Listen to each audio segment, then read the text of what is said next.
Donc on va commencer par celle qui commence en XP. XP Fixed Drive, ça permet de savoir l'espace disque restant sur vos lecteurs. Donc ça c'est une commande qui est non documentée par SQL Server, mais qui existe.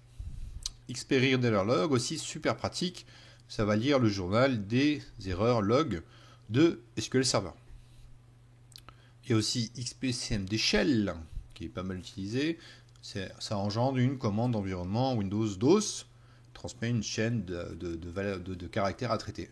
Moi j'utilise énormément lors des backup restore, XP CMD Shell, pour savoir où sont mes backups, où ils sont situés, etc. etc. Et XP MS Serve, underscore MS Serve, qui permet de savoir la version de votre de la version SQL.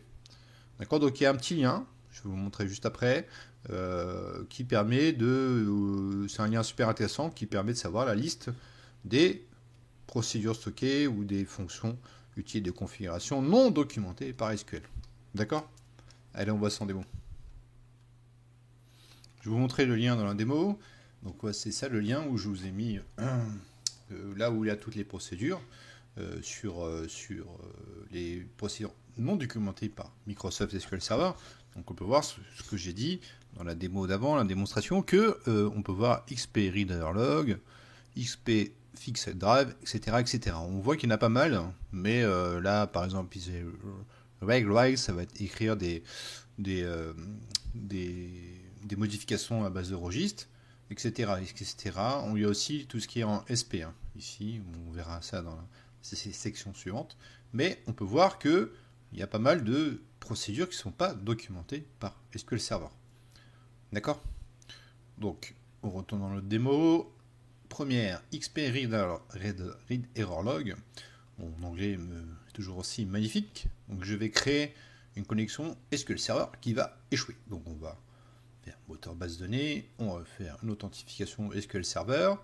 Je vais prendre Benoît. Je vais mettre n'importe quoi en mot de passe. Qu'est-ce qui se passe? Il va me dire, ce n'est pas possible. Benoît, il n'a pas un bon mot de passe.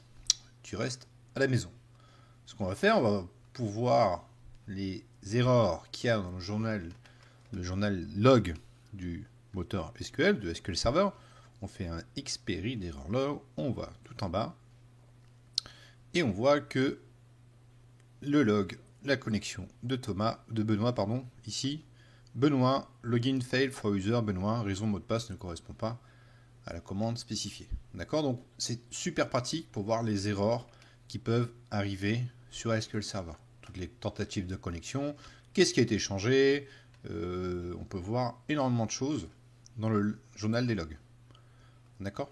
Donc aussi, on a vu que je ne pouvais pas créer certains fichiers snapshot dans ma démo du snapshot, donc ça a été aussi notifié dans le journal des erreurs.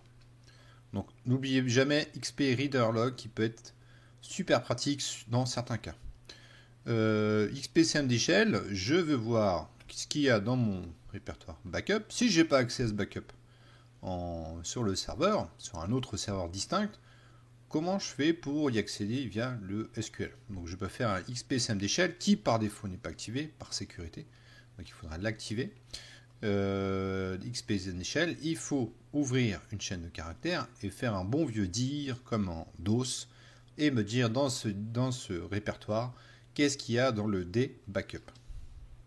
XP CMD Shell, c'est vieux comme le monde, comme le DOS, et ça marche tout le temps, même en version SQL 2017. Donc je vois bien que dans mon répertoire backup, j'ai bien les 3 backups qui sont ici. D'accord. Master, modèle et MSDB. Elles sont là. XP CMD Shell, très pratique pour les restores et les backups. Voir la taille des disques. Ça, j'utilise aussi très souvent. Donc là, je vous ai mis les 4 commandes principales au niveau des XP underscore. XP Fixed Drive, ça permet de voir, là 100 mégas, donc là on divise par 1000, donc 73, ça fait 73 gigas, et moi c'est 933 gigas sur mon D. Donc je suis large.